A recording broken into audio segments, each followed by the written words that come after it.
Olá, bem-vindo ao Pode Falar de Saúde, podcast que tem como objetivo te auxiliar a ser mais saudável. Sempre aqui com novos convidados às segunda-feiras, às 19 horas, para tratarmos sobre assuntos que às vezes você já pode ter ouvido falar aí, mas ainda não tem tanto conhecimento assim. Aqui também nós amamos quebrar mitos para te trazermos informações sobre o que realmente é saudável.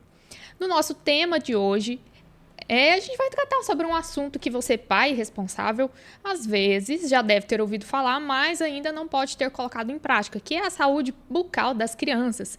O tema de hoje é odontopediatria, cuidados essenciais para a saúde bucal das crianças. E para isso trouxemos uma convidada especial, Natália Souza, cirurgiã dentista. Seja bem-vinda, Natália. Nos conte um pouquinho sobre você. Obrigada pelo convite. É uma honra estar aqui com vocês e trazer sobre esse assunto que é pouco falado, mas muito importante. Eu sou cirurgiã dentista, me formei no ano de 2020. Depois fiz a especialização em odontopediatria, tenho aperfeiçoamento em cirurgia oral menor, em endodontia. Concluí uma atualização recentemente em ortodontia infantil também. E é um assunto pouco falado, mas muito importante, porque vai abordar não somente os dentes, mas a qualidade de vida da criança, da família. Então, eu imagino que será um tema muito interessante que nós iremos quebrar também muitos mitos dentro da odontologia e da odontopediatria. E hoje você atua em que cidade? Aonde? Hoje eu atuo em Palmeiras, na clínica Bela Odontologia, junto com a minha mãe. Então, a minha mãe ela já era dentista, ela é dentista em Palmeiras há 28 anos. Então, eu costumo falar que eu herdei, né? Herdei o amor, a dedicação pelos pacientes e a profissão que ela tem, que ela exerce com tanto carinho aqui em Palmeiras. Uma linda história, né, Natália? Vamos lá, então, para as nossas perguntas sem mais demoras.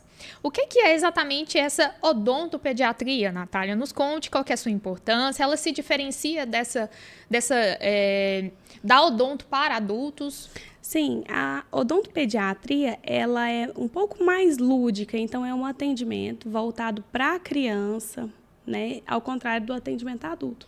Porque muitas vezes é difícil um cirurgião dentista geral conseguir atender a criança de acordo com a sua necessidade, pelo medo, ansiedade, idade. Então, a odontopediatria ela aborda não só o atendimento ambulatorial, mas em alguns casos a gente precisa ir a nível hospitalar também, então o atendimento é feito sobre anestesia geral. E ela atende também a gestante, porque muitas vezes a gente imagina a odontopediatria só voltada para a criança, mas existe uma criança dentro daquela gestante, né? Então, a odontopediatria ela também abrange o atendimento à gestante. E hoje tem se falado muito sobre pré-natal odontológico, né? Que é o pré-natal feito durante a gestação, que pode ser dividida em trimestres, para o acompanhamento dessa mãe em uma gestação mais saudável. E assim, para quem está nos assistindo, que tenha filho ou cuida de uma criança, existe uma idade ideal para começar a ter um tratamento com o odontopediatra? Então, como eu já abordei um pouquinho sobre o pré-natal odontológico, a gente entende que dentro da barriga da mãe, essa criança já precisaria ser cuidada, né? Porque ali no início da 11ª, 12ª gestação, já é formado os dentes de leite. Então, existem algumas alterações dentárias que são ocasionadas devido a problemas nessa gestação, né? Mas no final da gestação ali, a gente vai ter alguns problemas de dentição permanente já, que podem ser ocasionados durante a gestação, né? Então, não existe aquela questão, às vezes, de a criança nascer com um dente ruim. Existem algumas alterações de esmalte que são provocadas na gestação. Depois, quando a criança nasce, já temos os testes da linguinha, né? Que é importante, feito pelo fonoaudiólogo, e quando há necessidade de uma intervenção cirúrgica, é feita pelo odontopediatra. E em seguida, no nascimento dos primeiros dentes, para orientação de higiene oral. Então, assim, ao contrário do que se imagina que a criança ela só precisa ir no dentista quando há um problema, a gente entende que ela precisa ir quando não há, porque prevenir sempre é melhor que remediar. A doutora citou uma frase importantíssima aqui sobre a prevenção quanto aos primeiros dentes ali e à saúde bucal. E aqui nós entramos, então, na nossa terceira pergunta já, que é sobre isso. Quais são os principais cuidados, doutora, diários, né, que os pais eles devem ter com a saúde bucal dos seus filhos? Cuidado com a alimentação, principalmente, né? Mas nós sabemos que hoje não é só o açúcar que causa cárie. O carboidrato em si, ele se torna um açúcar, né? Então, além do cuidado com a alimentação, é muito importante que essa criança faça higiene, né? 3 vezes ao dia. A gente costuma falar que antes dos 8 anos ela precisa ser uma higiene supervisionada, então o pai precisa pelo menos uma vez ao dia estar reforçando essa escovação, né? Porque a criança ela não tem habilidade nem coordenação motora antes dos 8 anos para fazer essa escovação sozinha. Então, o que muitas vezes a gente vê é que o pai chega falando, essa criança não escovou o dente direito. Mas, na verdade, o pai ele é responsável pelo cuidado do filho. Então, assim, eu sempre oriento, ele não consegue sozinho ainda, então ele precisa da sua ajuda. E esse creme dental, essa pasta de dente, ela precisa ser fluoretada, que é um mito que tem muito. Crianças ou bebês não podem usar flúor antes de conseguir cuspir, por risco de intoxicação. Na verdade, hoje, a Associação Brasileira de Odontopediatria e de Pediatria diz que o flúor é extremamente importante. A criança ela não tem risco de intoxicação desde que a quantidade seja uma quantidade ideal, né? Crianças de 2 anos, até 2 anos, a gente usa 1 grãozinho de arroz cru, até 4 anos de arroz cozido e acima 1 grãozinho de ervilha. Então, a gente não tem risco de intoxicação e a gente previne a cárie. Porque o flúor ele tem uma importância química na prevenção da cárie. Então, é importante que essa pasta seja fluoretada.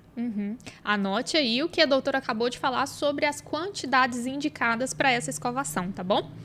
E vamos falar sobre outra questão, que muitas das vezes os pais eles podem identificar sinais ou sintomas de algum problema ali na boca dessa criança, né, doutora? Quais seriam, assim, então, esses problemas dentários mais comuns nas crianças e como os pais podem preveni-los? Um dos problemas comuns é a cárie precoce da infância, que ao contrário que nós pensamos, ela não começa com a manchinha preta, com a manchinha marrom, ela começa com uma mancha branca, né? E essa mancha branca, ela vai evoluindo até fazer as cavidades, que a gente chama. Essa mancha branca, ela é tratada apenas com formas preventivas de verniz e flúor. Quando tem a cavidade, a gente já precisa restaurar. Só que muitas vezes o pai não consegue ver ela. E aí, quando a gente vai ver, ela já está muito avançada, né? E o que mais causa essa mancha branca? Qual que é? Eu falo que geralmente ela é comum em crianças, bebês, em torno de 2 anos, 3 anos, que ela é muito comum. Por quê? Porque às vezes o bebê tem esse aleitamento materno, a livre demanda no período noturno, mas não é esse leite que vai causar a cárie, mas sim o que ele jantou. Então, ele janta e aquele carboidrato é fermentado toda a noite por não ter uma escovação, porque nós entendemos que uma criança de 2 anos não é fácil escovar. É importante, mas não é fácil. E, às vezes, a mãe vai deixando passar ali e, quando vê, já está uma cárie extensa, que também se torna difícil o tratamento dessa criança, porque uma criança de 2 anos, dificilmente ela coopera para que o tratamento seja bem realizado e bem executado num atendimento convencional. Então, por isso que eu falo, a forma mais importante de prevenir é a alimentação e a escovação ideal. Existe um mito que muitas pessoas ainda acreditam que os dentes permanentes são muito mais importantes do que os dentes de leite. Mas não é muito assim, né, doutora? Vamos quebrar esse mito aqui hoje para quem está nos assistindo. Qual que é a importância dos dentes de leite quando eles começam a cair? Na verdade, muitas pessoas acham que o dente de leite não dói, né? Ou que o dente de leite não tem raiz. Porque quando um dente cai, a gente realmente não vê essa raiz ali. Mas, de fato, isso acontece porque o permanente, ele começa a reabsorver a raiz do dente de leite. Então, dente de leite dói, dente de leite tem raiz e dente de leite precisa ser cuidado. Até porque ele é o guia do dente permanente. Se eu não tenho aquele guia, aquela dentição permanente também vai ser comprometida, né? Outra questão importante é que, se ele é o guia e eu perco ele de forma precoce, alguns dentes eles podem mudar de posição, assim como o dente permanente. Ele começa a mudar de posição, então eu não tenho espaço para o dente permanente que virá. E os dentes, eles são responsáveis pelo formato da face. Então, se eu tenho um desequilíbrio ali, eu vou ter um desequilíbrio muscular, eu vou ter um crescimento ósseo errado. Então, existem algumas assimetrias faciais que são provocadas pelo mau posicionamento dentário. Né? Não só assimetrias faciais, mas existem até alguns dores de cabeça excessivas, posição corporal, tudo isso também pode ser vindo de um desequilíbrio muscular facial por causa de uma má posição dentária. Perfeito. Doutora, nos conte um pouquinho então agora, já vamos caminhando para o nosso final do podcast aqui, com que frequência as crianças devem visitar o odontopediatra? A princípio, uma criança que seria de forma preventiva de 6 em 6 meses, mas isso oscila muito. Então, algumas crianças precisam voltar com 4 meses, algumas outras crianças com 3 meses, mas geralmente de 6 em 6 meses, 4 em 4 meses seria um tempo ideal de uma consulta preventiva. Vamos então agora já finalizar o nosso podcast. É possível, doutora, deixar uma palavra de encorajamento aqui para os pais e responsáveis que estão nos assistindo sobre a importância de se ter uma prevenção e um tratamento adequado para uma criança? Sim, na verdade hoje muitos adultos têm muito medo de dentista, né? E isso acontece justamente pelo que eles já viveram na infância, pelo primeiro contato deles com o dentista, né? Ninguém tem medo de algo até que tenha ou uma situação muito ruim, ou ouviu alguém falar sobre algo ruim, uma experiência ruim, ou até mesmo do desconhecido. Então, hoje nós temos oportunidade de ter especialistas que vão conduzir o seu filho para que ele não venha ter uma vida com traumas. Só que isso não depende muito só de mim, como odontopediatra. Depende também de um pai na prevenção. Porque se ele levar um filho só para tirar dente, só com dor, só para fazer canal em um dente de leite, a gente vai entender, essa criança vai associar a dor ao dentista. Então, assim, depende muito mais da condição bucal daquela criança do que o que eu posso fazer por ela. Lógico que é um conjunto, né? Mas eu preciso também da ajuda dos pais, porque hoje a gente busca uma geração onde não haja mais cárie. Nós buscamos, assim, a prevenção como evitando a perca de dentes permanentes e de dente de leite. Hoje nós temos crianças, às vezes, que com 9 anos já perde dente permanente por cárie. Então, assim, isso é algo que dificilmente no futuro nós teremos se os pais cuidarem, né? Porque a gente não quer prótese total no futuro, próteses parciais. Nós queremos os nossos dentes naturais de uma forma saudável. E isso tudo inicia na infância.